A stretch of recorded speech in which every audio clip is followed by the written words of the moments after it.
Welcome to Cheat Sheet Tales, where secrets slip, lies unravel, and the truth always has a twist. Real stories, raw confessions, shocking betrayals. Drop a comment if you've ever caught a red flag too late. Now let's get into today's tale. When my grandmother passed, she left me a family heirloom, a ring worth thousands. My mother-in-law claimed I lost it. I later found it on her finger at a wedding. "You don't need reminders of your past," she said. My husband defended her, saying, "It suits her more." I went to the jeweler to have it appraised. Hidden inside, the band was an inscription that could only belong to me.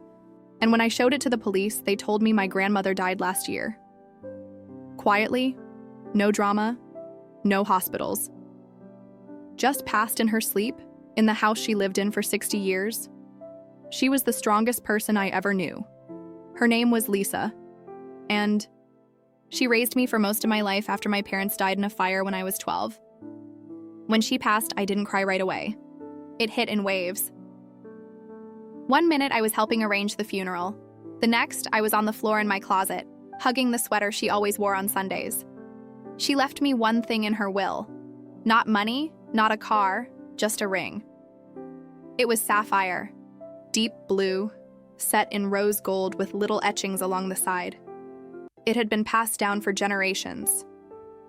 But this wasn't just some random old ring. She gave it to me personally the week before she died.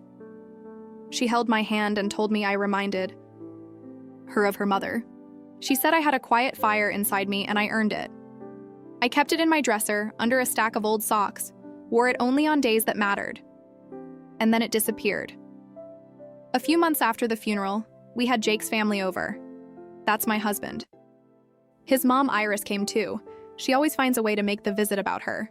She called my mashed potato safe. She asked if I was okay with the baby weight still. My son was 4. She ended up staying in the guest room upstairs.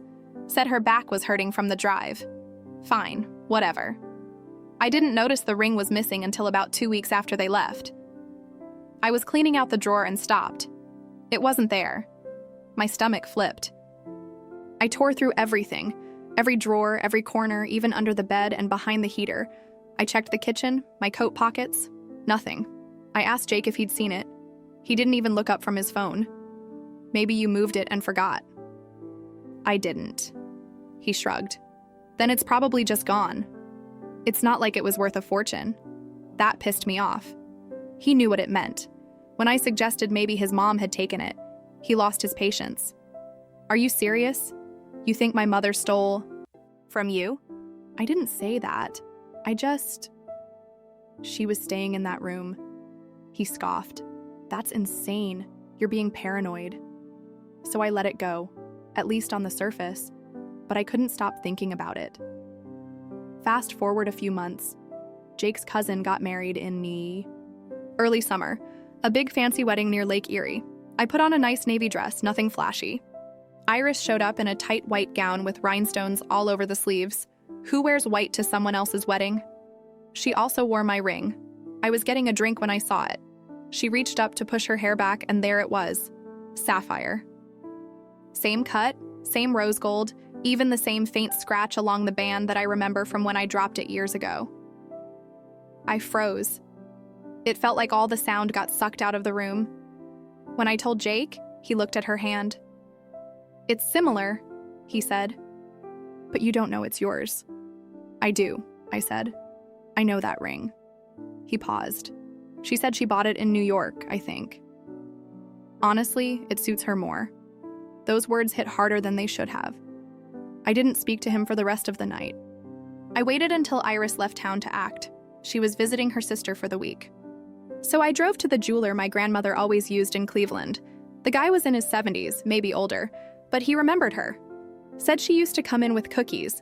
I showed him a photo of the ring on my hand from last year. He took one look and said, "There's an inscription inside. You know that?" I shook my head. He brought out his magnifier and copied it down for me too. "Al for the fire you survived." And that was me. Ashley Lorraine. The fire was the one that killed my parents and was Lisa, my grandmother. No one else would have known to put that there. I started crying right there in the shop. I went to the police the next day.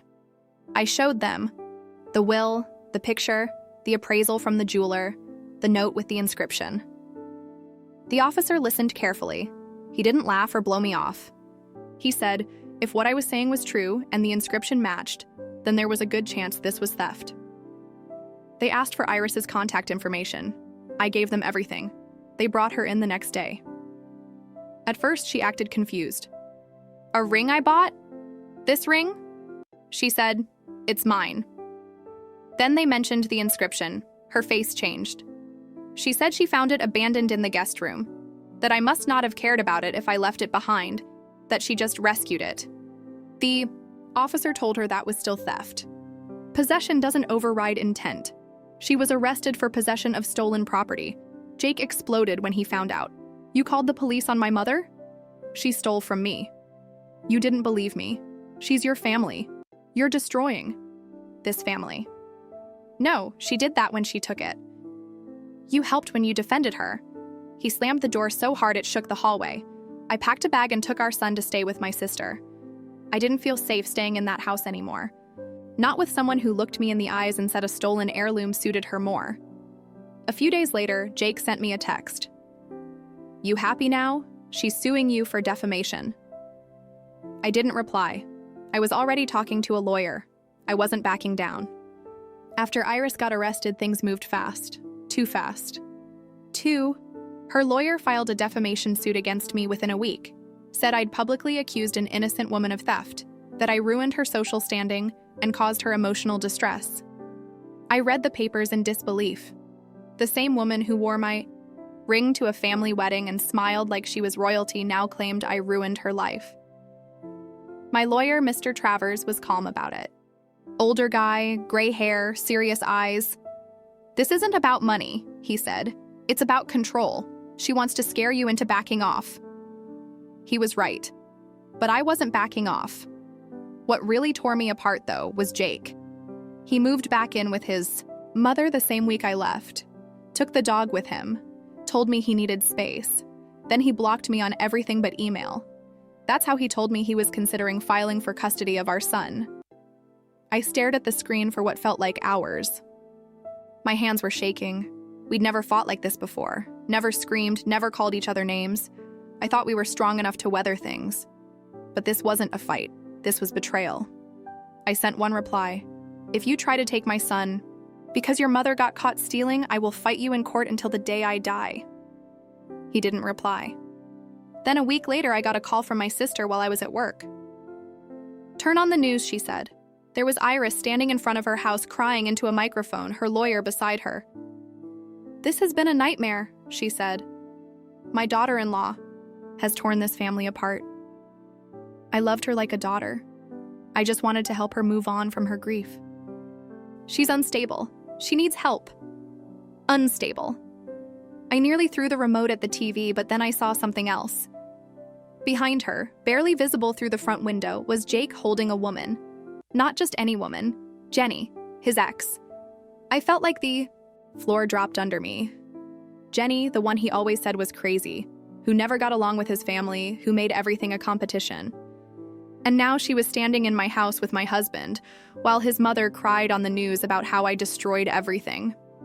It all clicked. Iris never liked me because I wasn't Jenny. Jake still talked to her, probably all along. Maybe this was the plan from the start. Push me out, make me look unstable, then slide Jenny back in like nothing happened. I didn't cry, I didn't scream, I called Mr. Travers. I want to countersue, I said, for emotional distress, defamation, and theft. And I want full custody. He didn't hesitate. We'll file by the end of the week. I still had the ring. The police returned it after verifying everything. I kept it locked in a small safe at my sister's house, but that wasn't the end of it. 2 days after filing, someone broke into her house. They didn't take money, didn't touch the TV, just dumped drawers, flipped mattresses, and opened every cabinet. The safe was still there, hidden, untouched. But the message was clear. They were looking for it. We called the police again. They dusted for prints, found a partial, too smudged to prove anything, but the size matched a woman's hand. Iris. I couldn't prove it yet, Then came the last twist. I didn't expect. My grandmother's old friend Ruth reached out after seeing the news story. She was in her late 80s and lived out in Akron. I drove to meet her, not knowing what to expect. She showed me a photo from 1948. My grandmother wearing the same ring, her hand resting on a Bible. Beside her, a little boy, Ruth's brother. "Your grandmother told me once that she hid a message in that ring," Ruth said. "Not just an inscription, a secret." I stared at her. "What kind of secret?" "She had it made to open. There's a hidden clasp under the stone. Most people never notice. She said. "If anything ever happened to her, that ring would protect the truth." My heart started pounding. I thanked her, drove straight to the jeweler. He spent 10 minutes under the magnifier, then gasped. "There it is," he said. "A tiny release. Haven't seen something like this in years. He clicked it open. Inside the band, folded so small it looked like a crease in the metal, was a paper scroll sealed in resin. He carefully opened it under the light. It was a notarized letter, handwritten, signed by my grandmother, dated 2 years before her death. It read, "If you're reading this, someone has tried to steal what belongs to my granddaughter. This ring is legally hers. Anyone else in possession of it is committing theft. This is her proof." I took a photo, sent it to my lawyer. He said, "This just blew everything wide open." Once the hidden letter came out, things started shifting. My lawyer filed it into evidence right away. He attached a sworn affidavit from the jeweler, a time-stamped photo of the scroll, and Ruth's statement confirming she'd heard about it years. Legally, it wasn't just sentimental anymore. It was now concrete proof. Iris didn't just take something valuable. She ignored a legal warning attached to it. That turned the whole situation from petty theft to something much worse. That's when Iris changed her strategy. She dropped her defamation suit the very next morning. No apology, no explanation, just withdrew it quietly through her lawyer, but that wasn't a win. It was a warning. She was regrouping. Later that week, I got served with new papers. She was now suing me for emotional abuse, claiming that I had manipulated her son, I had stolen family property, and that I used grief as a weapon. It sounded insane on paper, but there were details in the filing that didn't come from Iris alone. Someone had been feeding her information. Then it hit me. Jake. He'd sided with her from the start. The fake ring from New York saying it suited her more, watching her on the news smear my name, and worst of all, letting her near our son after what she did. I called Mr. Travers. "If she's lying in these court papers, we can prove it, right?" He hesitated. "She's careful," he said, "and she's smart, but I think it's time we dig deeper." He hired a private investigator, a woman named Mel, ex-police. Quiet, all business. She said she'd start with the jewelry store Iris claimed she bought the ring from in New York. 2 days later, Mel called me. There is no record of her buying that ring. I checked the shop. I even spoke with the owner. He doesn't sell vintage pieces, only new designs. So that part of her story was officially dead. But then Mel said something else. I also found her credit report from last year. She opened a safety deposit box at a bank in her town 3 months after your grandmother died. "Want me to look into it?" I said. "Yes." A week later, I got the photos. Inside the box were 4 items, 2 old necklaces I remembered my grandmother wearing on special holidays, a locket with my grandfather's photo inside, a handwritten letter from my grandmother to me, opened but never given, and a printed draft of Lisa's will with parts crossed out. My blood went cold. I called Ruth again. She said my grandmother had mailed her a copy of the will just in case anything ever went missing. Ruth still had it. Mailed it to my lawyer. We compared both documents. Iris had tampered with the draft. She crossed out my name in one dot section and wrote Jake's beside it. We had the handwriting analyzed. It matched hers. That changed everything. Forgery, tampering. With a will, theft, harassment, illegal possession of stolen property. My lawyer called me and said, "This isn't just a family fight anymore. This is going to court." But the moment we filed charges for forgery and inheritance fraud, things got darker. The day after the news broke, someone slashed the tires on my sister's car. 3 of them, Police said it looked personal. Someone wanted to scare us, not just cause damage. Then I started getting anonymous texts. Stop digging. It's just a ring. You'll lose your son before you win anything else. I reported everything. The texts were masked, untraceable, but I knew it was her, or someone working with her, and I started wondering something I hadn't before. What if she had help rewriting the will? Because Jake's signature was on the draft too. We had it analyzed. It was real. He knew. After we confirmed Jake's signature on the altered will was real, something in me snapped. This wasn't just about a ring anymore. It was about betrayal. Deep, intentional betrayal from the two people who were supposed to be my family. Iris didn't just steal from me. Jake helped her cover it up, lied to my face, took our child to her house. Let me believe I was losing my mind. That was the day I stopped crying. I stopped mourning the marriage. I stopped missing the life I thought I had, and I got serious. Mr. Travers filed a criminal complaint against Iris for will tampering, inheritance fraud, and possession of stolen property. We submitted the forensic handwriting analysis, the photos from the safety deposit box, and a sworn affidavit from Ruth with her original copy of the will. We even had testimony from the jeweler, and a digital copy of the ring's inscription and hidden letter. And then we filed a separate suit against Jake for aiding in the concealment of a crime, perjury. His sworn statements about the ring were now provably false, and for emotional damages. Most importantly, I filed for full custody of my son. The first real court hearing came in late November. Iris showed up wearing all black, as if she were the victim at a funeral. Jake sat beside her, looking worn down, like the man I married had been replaced by someone spineless. They tried to delay the hearing. The judge refused. Then Iris's lawyer argued that the ring wasn't clearly mine because it changed hands during a period of emotional instability. That's when we showed the scroll hidden in the ring. The judge actually asked to hold it. She turned it in her hands, read the letter, then looked at Iris and said, "You knew this wasn't yours, didn't you?" Iris didn't answer. The judge said, "You committed fraud and you involved your son. You almost got away with it." Iris was sentenced to 18 months of house arrest, 5 years probation, and a permanent felony record. She had to pay restitution for legal fees and was barred from contacting me or my son. Her reputation was destroyed. She was banned from her church committee. Her name was dragged in local news. Old friends turned their backs on her, but I wasn't done. Jake still thought he could win custody.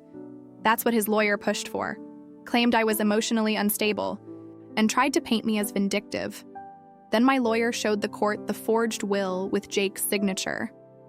We had an expert explain how Jake's actions aided a felony, how he had lied under oath in early hearings, how he knowingly kept our child in a house with a woman committing crimes. The judge stared at him for a long time. Then she said, "You helped destroy your wife's trust, her safety, and her family legacy. You do not get to play the victim now." She granted me full custody, supervised visitation only for Jake twice a month, in a monitored setting, and only if my son wanted it. He cried in court. I didn't. After that, Jake tried to apologize, sent me an email, said he was manipulated, that he thought it would all blow over, that he never meant to hurt me. I never responded. I printed it, gave it to my lawyer, just in case. A few months later, I sold our house, moved back to Shaker Heights, not far from my grandmother's. My son started school there. My sister moved in for a while to help with everything. Life slowly found its rhythm again. I wear the ring now every day. It reminds me of who I come from. A fire survived. As for Iris, I heard she tried to host a women's luncheon at her house, and nobody showed up. People in town knew what she did. She went from being high society to a cautionary tale. Her friends dropped her, her image shattered. She tried to donate to a local charity. They returned the check. As for Jake, he's living in a small apartment last I heard. Tried to patch things up with Jenny, but that didn't last long. Turns out she wasn't interested in being a stepmother after all. His relationship with our son, non-existent. My boy stopped asking about him months ago. The last time Jake saw him at the supervised center, my son asked, "Why did you take mommy's ring?" Jake didn't answer. The supervisor told me he cried after. I didn't feel sorry for him. He made his choice. People always say family is everything, but sometimes family is just a title. Real love is shown in what you protect, what you stand for, what you'll fight to keep. My grandmother knew that. Now I do too. I do too.